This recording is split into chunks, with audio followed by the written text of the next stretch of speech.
Elena Vasquez stood in the center of the crystal chamber, feeling her head throb with pain. Around her, two very different alien species argued in voices that hurt her ears. The lithoids spoke like grinding rocks, while the spectrans made sounds like crackling electricity. She had been translating between them for 6 hours straight. The crystal chamber was the most important room on Nexus Prime, the capital world of the Galactic Confederation. The walls were made of clear crystal that showed the stars outside. Inside, representatives from 847 different alien species made decisions that affected trillions of beings across the galaxy. Elena was one of 300 human diplomats working in the Confederation. For 50 years, since first contact with aliens, humans had become the galaxy's peacekeepers, not because they were the strongest or smartest, but because they could do something no other species could do. They could understand how aliens thought. The lithoids were silicon-based life forms. They looked like walking crystal formations and thought very slowly. To them, a quick decision meant thinking for several days. The spectrans were pure energy beings who looked like dancing lights. They thought so fast that a conversation between them happened in microseconds. The mining rights in the Veil Nebula belong to us. Ground out Zarthak, the lithoid representative. His crystal body flashed red with anger. We filed the proper forms 300 years ago. Time means nothing when energy signatures clearly show our prior claim, buzzed Valana, the Spectran representative. Her light form shifted through angry purple colors. Our ancestors converted that nebula's gases into pure energy storage 5,000 years ago. Elena closed her eyes and let her mind shift. This was the gift that made humans special. She could think like a lithoid, understanding their deep connection to stone and crystal, and their slow, careful way of making decisions. She could also think like a spectran, feeling their quick energy thoughts and their belief that they owned any space they had touched with their energy. Zarthak, Elena said, her voice taking on the slow, grinding quality that lithoids respected. Your claim is written in proper stone language on official crystal documents. This shows great wisdom and patience. The lithoid's red glow softened to orange, pleased by her understanding. Valana, Elena continued, now speaking faster with small electrical sounds in her voice that spectrans used to show respect. Your energy ancestors touched that space long before forms were invented. Your prior connection runs deeper than written words. The spectran's angry purple shifted to curious blue. Elena felt her own thoughts slipping away as she held both alien mindsets in her head.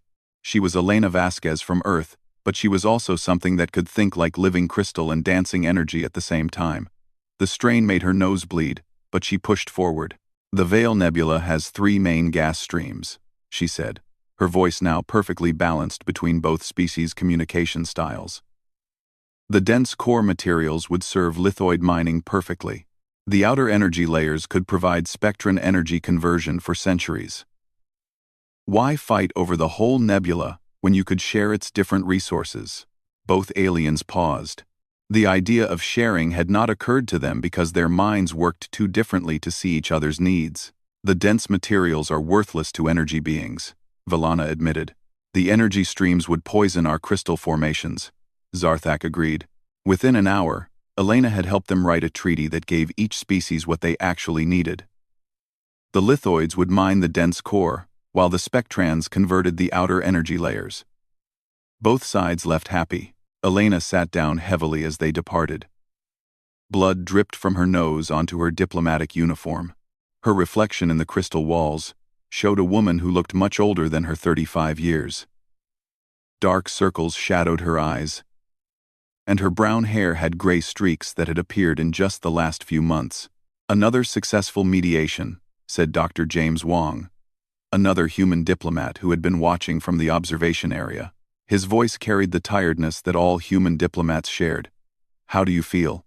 Like I'm forgetting who I am, Elena said quietly. She wiped the blood from her nose with a tissue. When I was thinking like them, I could barely remember my own name. Is that normal? James sat beside her. He was older than Elena, with 43 years of life and 15 years of diplomatic service. His hands shook slightly, a sign of what the medical doctors called cognitive fracturing syndrome. It's normal for us, he said. Dr. Chen says that shifting between alien thought patterns puts stress on our brains that no other species experiences. We're literally rewiring our minds every time we mediate. Elena looked around the crystal chamber. In other rooms throughout the massive building, hundreds of human diplomats were doing the same thing she had just done. They were solving disputes between gas cloud beings and metallic hive minds. They were helping water-based life forms understand fire creatures. They were translating between species that experienced time differently or thought in colors instead of words. Humans were the only species that could do this work. Every other species was too locked into their own way of thinking. A lithoid could never understand how a spectron experienced existence. A water being could never grasp how fire creatures felt about their world. But humans could become like other species temporarily, just long enough to build bridges between them. The Galactic Confederation depended on human diplomats for everything. Trade agreements, peace treaties, scientific cooperation, even simple communication between different types of aliens. Without humans, the galaxy would fall apart. Do you ever wonder what we're giving up? Elena asked. Every time we change our thinking to match theirs, we lose a little bit of ourselves. James looked at his shaking hands. I used to dream in English. Now I dream in mathematical equations like the Equation Masters, or in color patterns like the Rainbow Collective. Sometimes I wake up and forget which species I am. Elena felt a chill run through her body. She had noticed similar changes in herself. Sometimes she thought in the slow, deep rhythms of the lithoids. Other times her thoughts moved as fast as spectron energy bursts. She was becoming something that was no longer entirely human. The Assembly of Minds doesn't care, James continued, referring to the ruling council of the Confederation. To them, we're just useful tools. They keep giving us more assignments, more conflicts to solve. Last month, I mediated 47 disputes. The month before, 62. Elena nodded. The workload was increasing constantly. As the galaxy grew more connected, more conflicts arose between incompatible species. Every problem needed a human diplomat to solve it, but there were only 300 humans in the entire diplomatic corps, and that number was shrinking as some suffered complete mental breakdowns. Dr. Chen keeps asking the Assembly for rest periods and treatment programs, Elena said. But they always say the same thing. The needs of 800 species are more important than the comfort of one species. As she spoke, Elena felt her mind automatically shift to mimic the cold, logical thought patterns of the Assembly members. She quickly forced herself back to human thinking. But the ease with which she had slipped into their mindset frightened her. Around them, the crystal chamber began filling with representatives for the next session. A dispute between liquid creatures and solid beings needed human mediation. Elena stood up, checked her reflection once more, and prepared to lose herself again in the thoughts of aliens who would never understand what they were asking her to give up. Dr. Marcus Chen stared at the brain scans on his computer screen and felt his stomach turn cold. The images showed the mind of Ambassador Lisa Park, who had been one of the best human diplomats in the galaxy. 3 days ago, she had suffered a complete mental breakdown during negotiations with the quantum paradox species. The scan showed deep fractures in the parts of her brain that controlled personality and memory. Where a normal human brain showed smooth connections between different regions, Lisa's brain looked like a shattered mirror. Each piece reflected a different alien thought pattern she had learned over her 12-year career. "Show me the others," Chen said to his assistant, Dr. Sarah Kim. Sarah pulled up 2 more brain scans. The first belonged to Ambassador Robert Torres, who had spent 8 years mediating between gas cloud species and solid matter beings. Yesterday, he had started speaking only in the mathematical language of the Equation Masters. He no longer seemed to remember any human words. The second scan showed the brain of Ambassador Maria Santos. She had specialized in working with hive mind species. 2 weeks ago, she had begun projecting the same telepathic frequencies as the collective. Now she sat in a medical room, completely silent, trying to connect to a hive mind that only existed in her damaged thoughts. "It's happening faster now," Chen said, studying the patterns of damage. "The fractures are deeper and more extensive than in previous cases." Chen was Earth's leading expert on xenopsychology, the study of alien minds and how humans interacted with them. For 10 years, he had been tracking the mental health of human diplomats in the Galactic Confederation. What he had discovered terrified him. Human brains were not designed to hold multiple alien thought patterns at the same time. Every time a diplomat shifted their thinking to match an alien species, it created stress fractures in their neural pathways. Small fractures could heal with rest and therapy, but the Confederation never gave human diplomats enough time to recover. How long before permanent damage occurs? Sarah asked. Chen pulled up a chart showing the progression of cognitive fracturing syndrome in human diplomats. The data painted a clear and horrifying picture. Based on current workloads, every human diplomat in active service will suffer permanent psychological fragmentation within 18 months, he said. The ones who have been working longest have maybe 6 months before their personalities completely dissolve. Sarah looked shocked. What happens after that? They become empty shells that can only mimic alien thought patterns, Chen explained. They'll lose everything that makes them human. Their memories, their emotions, their sense of self. They'll become perfect translators who can think like any alien species. But they won't be human anymore. Chen had tried to warn the Confederation about this problem for years. He had submitted reports, requested meetings, and even traveled to Nexus Prime to present his findings directly to the Assembly of Minds. Every time, the alien leaders had dismissed his concerns. The needs of 847 species outweigh the comfort of one species. Hierarch Zethkul of the Faceted had told him during his last visit. The crystalline alien's faceted body had reflected Chen's image in 1,000 different angles, but none had shown any sign of understanding or compassion. Chen saved his files and walked to the secure communication room in his research facility on Earth. It was time to contact President Sarah Martinez with his final report. The president's face appeared on the screen within minutes. She looked tired and worried, which had become her normal expression since taking office 3 years ago. Dr. Chen, she said, please tell me you have good news about our diplomats. I'm afraid not, Madam President, Chen replied. The situation is worse than we thought. If we don't withdraw our diplomatic personnel immediately, we'll lose them all to permanent psychological damage. He transmitted his latest research files to her secure system. As she reviewed the brain scans and projections, her face grew pale. How is this possible? She asked. The Confederation assured us that diplomatic work was safe for humans. They lied, Chen said simply. Or they never bothered to study the effects on our people. The alien species that make up the Confederation are psychologically locked into their own thought patterns. They can't shift between different ways of thinking like humans can. They don't understand that our flexibility comes at a cost. President Martinez was quiet for several minutes as she studied the data.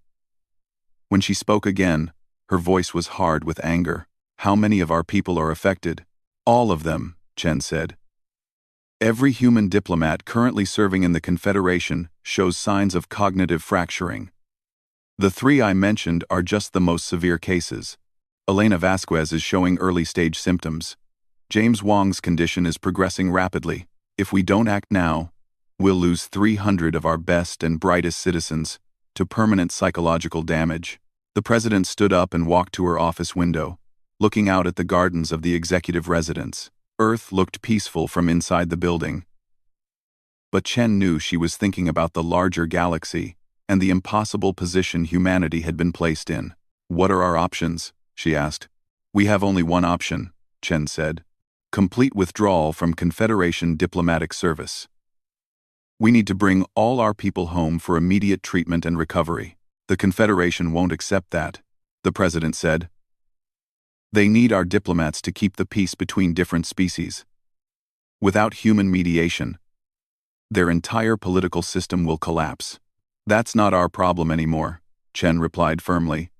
We've given them 50 years of service. We've helped build their civilization and kept their peace. But we can't continue to sacrifice our people's minds for their benefit. President Martinez returned to her desk and activated her emergency council communication system. Within an hour, Earth's top military and political leaders were connected to the secure channel. Dr. Chen has briefed me on the situation with our diplomatic personnel in the Galactic Confederation, she began. The psychological damage to our people is extensive and permanent. I'm calling for an immediate vote on the Terra Doctrine. Chen watched as Earth's leaders discussed the proposal he had helped draft months earlier. The Terra Doctrine would immediately withdraw all human diplomatic personnel from Confederation service. It would sever all political ties between Earth and the Galactic Confederation, maintaining only essential trade relationships under strict protocols. The vote was unanimous. President Martinez turned back to the communication screen. Dr. Chen, you have authorization to begin emergency extraction of all human diplomatic personnel. I want every one of our people back on Earth within 72 hours. What about the Confederation's response? Asked General Thompson, Earth's military commander. Let them figure out their own problems, the president said. For 50 years, we've held their civilization together while they used our people like disposable tools. As of today, that ends. Chen felt a mixture of relief and worry as he began the process of recalling every human diplomat in the galaxy. Relief because his people would finally be safe from further psychological damage. Worry because he knew what would happen to the galaxy once humanity stepped away from galactic politics. Without human mediators, the 847 species of the Confederation would be unable to communicate or cooperate with each other. Their carefully maintained peace would crumble into chaos and conflict. But as Chen thought about Elena Vasquez's haunted eyes and James Wong's shaking hands, he knew they were making the right choice. Humanity had given enough. It was time for the galaxy to learn the true cost of peace. Ambassador Kethara of the Swarm clicked her mandibles nervously as she entered the emergency session chamber on Nexus Prime. The insectoid diplomat had never felt this level of anxiety in her 40-year career. Around the galaxy, conflicts were erupting faster than anyone could track them. It had been 3 weeks since humanity announced the Terra Doctrine and withdrew all their diplomatic personnel from Confederation service. 3 weeks since the galaxy lost its peacekeepers. 3 weeks of growing chaos that threatened to tear apart 8 centuries of cooperation. The crystal chamber was fuller than Kethara had ever seen it. Representatives from dozens of species filled every available space, their various forms creating a bizarre collection of shapes, sizes, and energy patterns. The air hummed with tension as different species struggled to communicate without human translators. "Order! We must have order!" buzzed the assembly speaker, a gas cloud being whose voice sounded like wind through metal pipes. But his words meant nothing to the species who could not understand his atmospheric pressure-based language. Hierarch Zethkul of the Faceted rose from his crystal platform, his reflective body casting rainbow patterns across the chamber walls. The thermal wars between the Cryonians and Pyrotheans have escalated beyond all acceptable limits, he announced in the mathematical language that only a few species could interpret. Kethara felt frustration building in her compound eyes. She could understand Zethkul's words because the swarm used similar mathematical concepts. But most of the other species in the chamber were completely lost. Without human diplomats to translate between different communication methods, even basic information sharing had become nearly impossible. The thermal wars had started as a simple border dispute between the ice world Cryonians and the lava planet Pyrotheans. Human mediator James Wong had been keeping the peace between them for 6 years, helping both species understand each other's needs despite their completely opposite natures. But without James to bridge the gap between freezing ice and burning lava mentalities, the conflict had exploded into open warfare. The Cryonians believed that absolute zero temperatures were sacred, while the Pyrotheans worshipped in temples of superheated plasma. Each species saw the other's fundamental nature as a blasphemy against the universe. 17 Cryonian ice cities have been melted by Pyrothean heat weapons, reported Veltar, a Cryonian representative whose body was made of living ice crystals. Our people are suffering beyond description. 23 Pyrothean plasma forges have been frozen solid by Cryonian cold bombs, countered Zarthul, a Pyrothean, whose molten rock body dripped lava onto the chamber floor. Our sacred flames have been murdered. Kethara tried to step forward to mediate, using the traditional Confederation protocols she had learned decades ago. Both species have valid concerns, she began, but her words fell flat in the chamber. The problem was that Kethara, like every other non-human species, could only truly understand one way of thinking.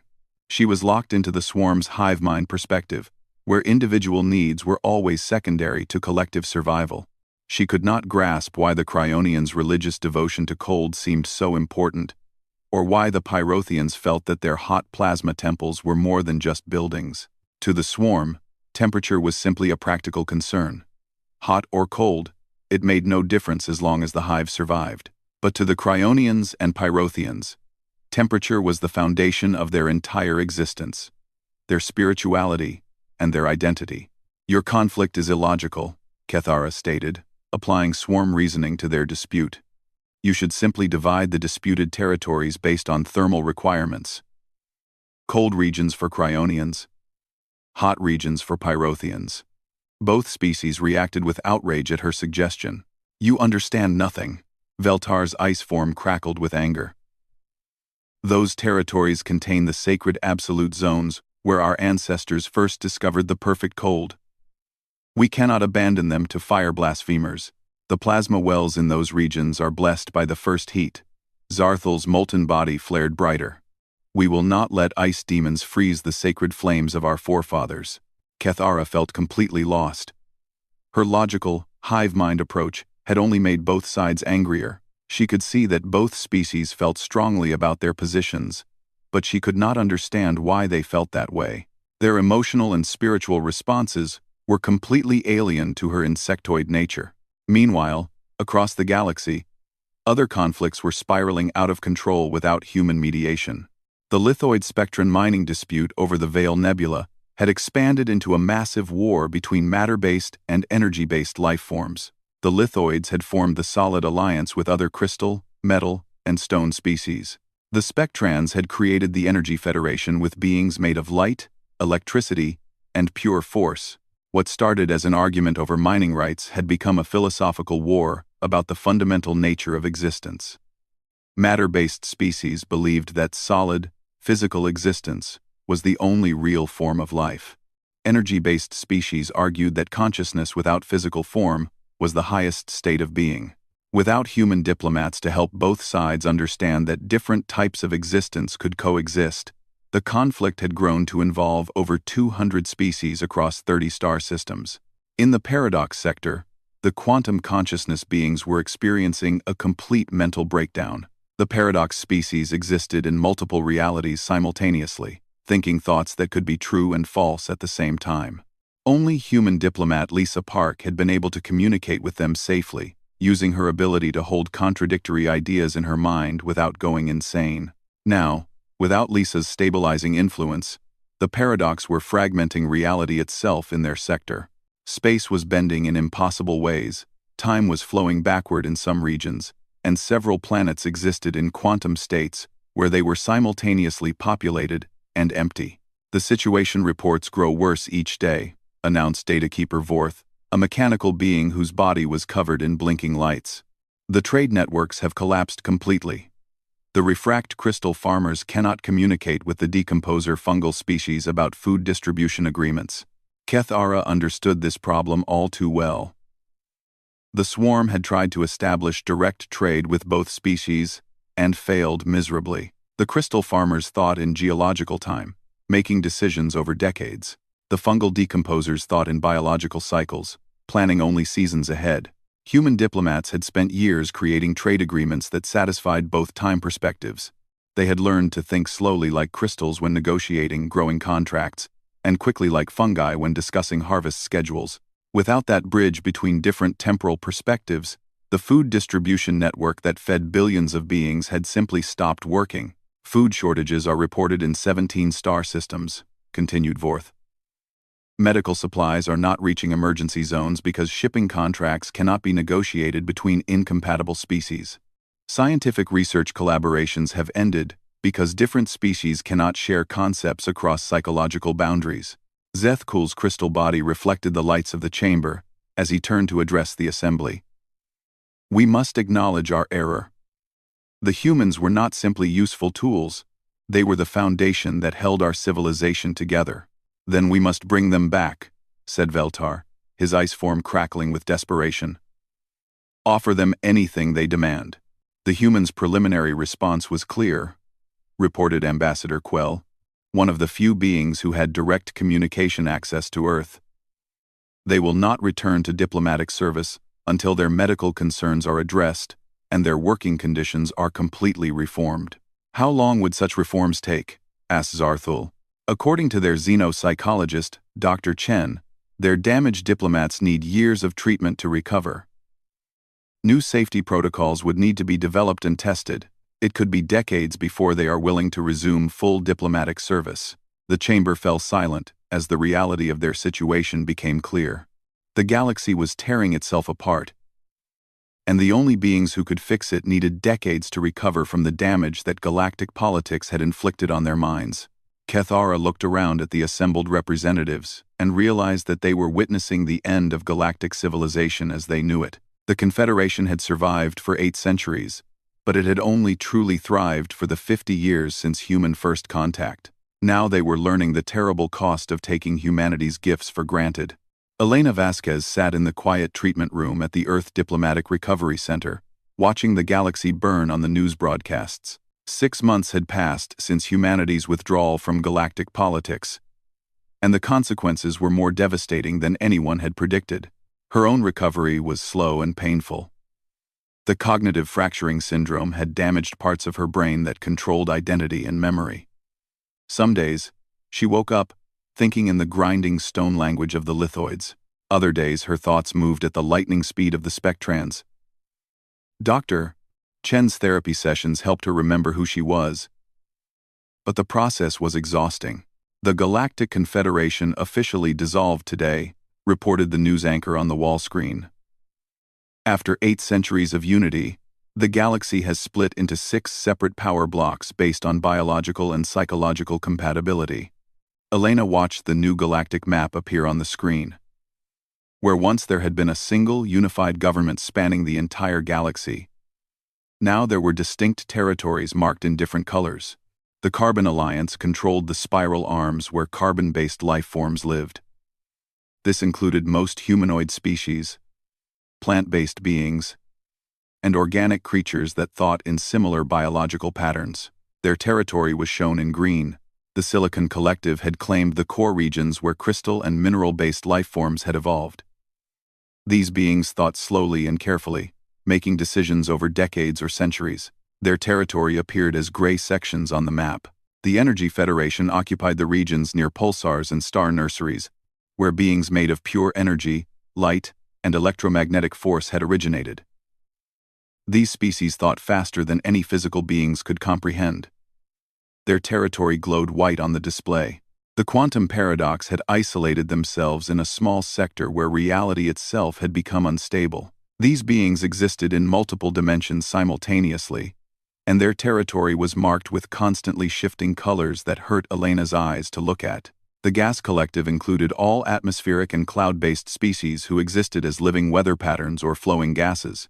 Their territory was marked in blue across several nebula regions. The machine integration covered the areas controlled by artificial intelligences and mechanical species who thought in pure logic and mathematical calculations. Their territory appeared as silver blocks on the galactic map. Trade between these new power blocks has dropped to less than 5% of pre-dissolution levels, the news anchor continued. Scientific cooperation has virtually ceased, and travel between different territories requires complex authorization procedures. Elena felt a deep sadness watching the reports. She remembered when the galaxy had worked together as one civilization. Species with completely different ways of thinking had cooperated on massive projects. They had shared knowledge, resources, and cultures across thousands of light years. Human diplomats like herself had made all of that possible. They had been the bridges between minds that could never understand each other naturally. Now, those bridges were gone, and the galaxy was fragmenting into isolated islands of compatible thinking. "Show me the war crimes reports," Elena said to the room's computer system. She knew she shouldn't watch them, but she needed to understand the full scope of what was happening. The screen filled with disturbing images from across the galaxy. Species were applying their own moral and ethical frameworks to aliens who operated under completely different value systems, leading to horrific misunderstandings. In the former Confederation border zones, the collective had been mercy assimilating dying members of individual consciousness species. To the collective, this was a sacred honor, where they preserved the consciousness of the dying within their shared group mind. But individual species saw this as the ultimate violation, the destruction of personal identity. In response, individual consciousness species had begun mercy-killing collective members who they believed were suffering from loss of personal identity. To individual species, this was compassionate release from a horrible existence. To the collective, it was genocide against their shared consciousness. Neither side could understand the other's moral perspective.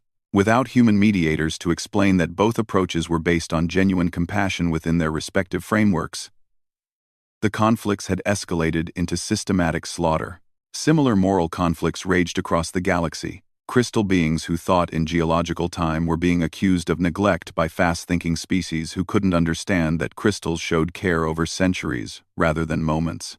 Energy beings who shared consciousness freely were being prosecuted for invasion of privacy by solid species who valued mental separation.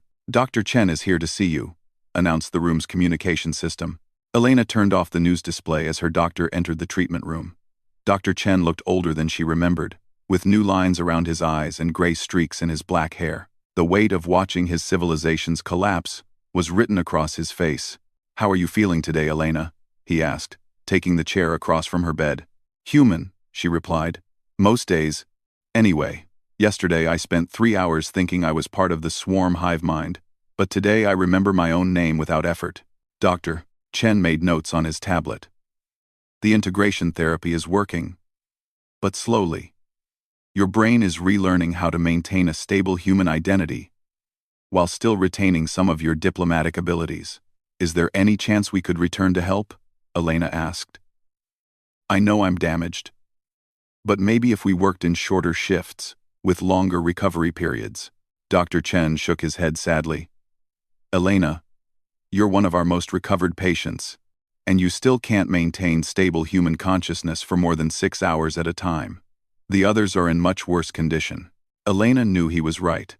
James Wong spoke only in mathematical equations now, completely unable to communicate in human language. Lisa Park believed she existed in 17 different realities simultaneously and had to be sedated most of the time. Maria Santos sat silent for days, trying to connect to hive minds that only existed in her fractured memories.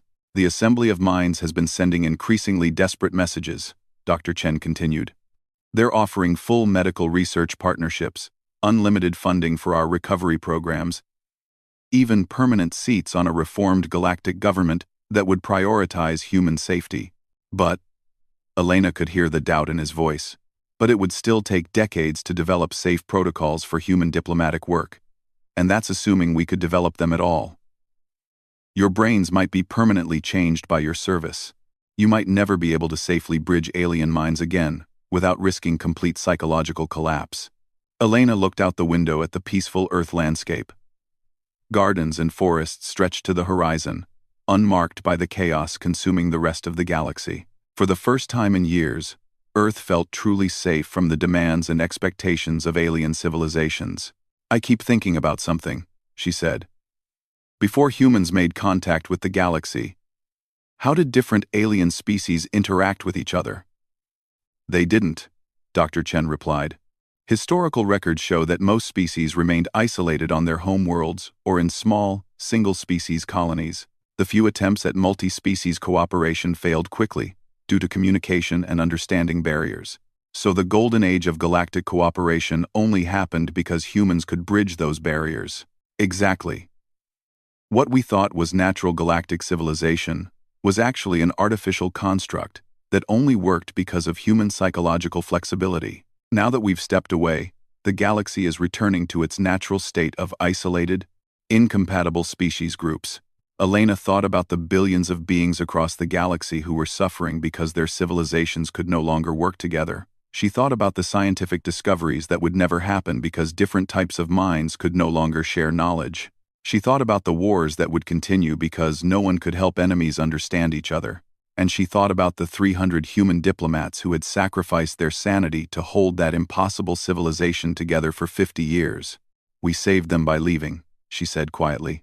"What do you mean? If we had stayed, we would have all lost our minds completely within a year or two. Then the galaxy would have collapsed anyway. But humanity would have been destroyed in the process. By withdrawing when we did, we saved ourselves and forced them to face the true cost of galactic unity." Dr. Chen nodded slowly. "The question now is whether they've learned that lesson, or if they'll just find new ways to exploit whoever tries to help them next." I. As if in response to his words, the communication system activated with an urgent message from Earth's government. A new crisis was developing at the edge of the galaxy, and the fractured power blocks were sending desperate requests for human assistance. This time, Elena thought, the terms would be different.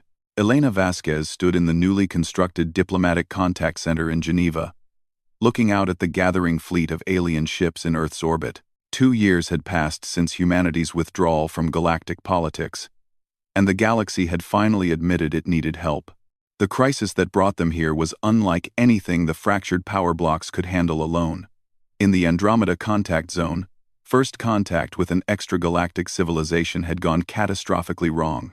The alien visitors from outside the galaxy possessed minds so fundamentally different that none of the existing power blocks could even begin to understand them. The Andromeda beings communicated through quantum fluctuations in space-time itself, thought in patterns that existed across multiple universes simultaneously, and seemed to experience reality in ways that drove any galactic species insane just from observing them. First contact had resulted in the complete mental breakdown of every non-human diplomat who attempted communication. "Director Vasquez," said her assistant Marcus Thompson, "the representatives are ready for your address." Elena nodded, adjusting the neural stabilization device behind her ear. The small machine helped maintain her human consciousness, while allowing limited access to her diplomatic abilities. It was one of dozens of new technologies that Dr. Chen's team had developed over the past 2 years. She walked into the contact chamber, which had been designed specifically for safe human-alien interactions. The room could quickly isolate any human diplomat if they showed signs of cognitive fracturing, and built-in systems monitored brain activity constantly. Around the chamber, representatives from all 6 galactic power blocks waited nervously. Their various forms created a strange assembly of shapes, colors, and energy patterns. But Elena could see the desperation in all of them. Without humanity's help, they could not solve this crisis. "Welcome to Earth," Elena began, her voice being translated into dozens of different communication methods by advanced AI systems. "I am Director Elena Vasquez, representing the Human Selective Engagement Protocol." She let that title sink in for a moment. Humanity was no longer offering unlimited diplomatic services to anyone who asked. The days of sacrificing human minds for galactic convenience were over. "We understand you face a crisis that requires human mediation," Elena continued. "Before we discuss our potential assistance, let me explain our new terms of engagement." Hierarch Zethkul of the Silicon Collective shifted uncomfortably, his crystal body reflecting nervous light patterns. "Director Vasquez, the situation is urgent. The Andromeda beings are expanding their influence, and we cannot communicate with them safely. Every day of delay risks further psychological casualties, which is exactly why we must proceed carefully," Elena replied firmly. "The last time humanity provided emergency diplomatic services without proper safeguards, we lost dozens of our people to permanent mental damage. That will not happen again." She activated the room's display system, showing the detailed protocols that Earth had spent 2 years developing. "First," Elena said, "any human diplomatic engagement will be limited to 4-hour shifts with mandatory 48-hour recovery periods. Our people's mental health is not negotiable." Several alien representatives made sounds of protest, but Elena continued without pausing. "Second, all diplomatic sessions will be monitored by human medical staff with the authority to immediately terminate any engagement that threatens our personnel. No exceptions. Third, human diplomats will work in rotating teams with full psychological support. No individual will be assigned to the same type of alien contact for more than 6 months per year. Fourth, Any species that requests human diplomatic assistance must contribute to our medical research programs and follow our safety protocols without question. Ambassador Quell, one of the few beings who had maintained communication with Earth during the isolation period, spoke up. These terms are acceptable. But what about the long-term structure of galactic governance? Surely humanity deserves a role in leading the galaxy. Elena smiled, but it was not a warm expression. That brings us to our final term. Humanity will not be joining any existing galactic government or power block. Instead, we are offering our services as neutral mediators under a new framework we call the Cooperative Assistance Protocol. She brought up a new display showing Earth's position in the proposed new galactic order. Earth will serve as a neutral zone where the different power blocks can meet safely. We will provide mediation services for critical issues that affect galactic stability. But we will not be responsible for day-to-day governance, routine disputes, or the basic functioning of your civilizations. In other words, Elena continued, the galaxy must learn to solve its own problems. Humanity will help with crises that truly require our unique abilities, but we will not return to being the foundation that holds your civilization together. The alien representatives looked uncomfortable with this arrangement. For 50 years, they had become dependent on human problem-solving. Now they were being told to become self-sufficient. What about the current crisis? Asked Veltar of the Carbon Alliance, his ice form crackling with anxiety. The Andromeda beings must be dealt with immediately. We are prepared to assist with that specific situation, Elena replied. Dr. Chen has identified 3 volunteers who are willing to attempt contact under our new safety protocols. However, this will be a limited engagement, focused solely on establishing basic communication and understanding the immediate threat. She paused and looked around the chamber at the assembled representatives. This is not a return to the old system, where humanity fixes every problem in the galaxy. This is a demonstration of what selective engagement looks like. And if we refuse these terms? Asked Zarthul of the Energy Federation, his plasma form flickering with anger. Then you are welcome to attempt solving the crisis yourselves, Elena said calmly. Earth will not participate in any arrangement that exploits our people or recreates the conditions that led to the cognitive fracturing epidemic. The chamber fell silent as the aliens considered their options. They all knew they could not handle the Andromeda contact crisis alone. Their fractured civilizations lacked the unity and psychological flexibility needed to deal with truly alien minds. After several minutes of tense discussion between the power block representatives, Hierarch Zethkul spoke for the group. We accept your terms. Director Vasquez, what do you need to begin the mediation process? First, full cooperation with our safety protocols. Any interference with human medical monitoring will result in immediate termination of our assistance. Second, acknowledgement that this is a limited engagement, not a permanent return to diplomatic dependence. Third, commitment to developing your own interblock communication methods so that future crises do not require human intervention. Elena felt a strange mixture of satisfaction and sadness as she watched the alien representatives agree to humanity's demands. Satisfaction because her species was finally in control of their own destiny. Sadness because the golden age of galactic cooperation was truly over. There's one more thing, Elena added. The humans who participate in this mission are volunteers who understand the risks. They are not expendable tools or diplomatic machines. They are brave individuals choosing to help despite the cost to themselves. I expect them to be treated with the respect and gratitude they deserve. 3 weeks later, Elena stood in the observation deck of the newly constructed diplomatic contact station orbiting Earth. Below her, Dr. Chen worked with the volunteer contact team as they prepared for their first session with the Andromeda beings. The volunteers were all recovered diplomatic veterans who had volunteered for one final mission. They understood better than anyone the mental cost of bridging alien minds. But they had chosen to help anyway. Beginning contact protocol, announced Dr. Chen over the communication system. All safety systems are active. Medical monitoring is online. Elena watched through the reinforced observation windows as the contact team entered their shielded chamber. Outside the station, A single Andromeda vessel waited in the darkness of space, its form shifting between dimensions in ways that made Elena's eyes water to observe. "First contact established," reported one of the volunteers. "Beginning basic communication attempts." Elena held her breath as humanity once again reached across the vast gulf between different forms of consciousness. This time, on their own terms. Win or lose, they would not sacrifice their minds on the altar of galactic politics ever again. The galaxy had learned, finally and painfully, that humanity's gifts came with a price. And now, for the first time in 50 years, that price would be paid fairly. "Contact successful," came the report from the chamber. "Communication established with safety protocols maintained. The Andromeda beings are curious about our approach. They seem surprised that we can bridge consciousness gaps without losing ourselves in the process." Elena smiled as she watched her people work. They were no longer the galaxy's servants. They were no longer expendable tools. They were partners, choosing when and how to help, on terms that protected their humanity while sharing their unique gifts.